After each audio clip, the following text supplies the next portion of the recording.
শুভ সকাল বন্ধুরা। দেখো আমি ঘুম থেকে উঠেছি, উঠে তারপরে ঘরটা ভালো করে মুছে দিয়েছি। তারপরে দেখো পুজো দেব, আর মা জামা কাপড় কাচবে।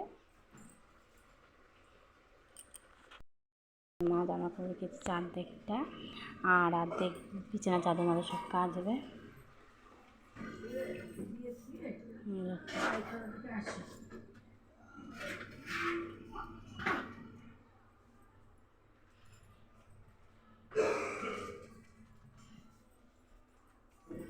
আমি কিন্তু ঘর মুছি যেটা দিয়ে নিবাইন দিয়ে ঘরটা মুছলে ঘরটা নিম গন্ধ লাগে। ঠিক আছে, তোমাদের কি ঘুম ভেঙে গেছে? আমার কিন্তু ঘুম ভেঙে গেছে, চা খাওয়া দাওয়া কমপ্লিট হয়ে গেছে। দেখেছো আমার মেয়ে খুব নোংরা করে।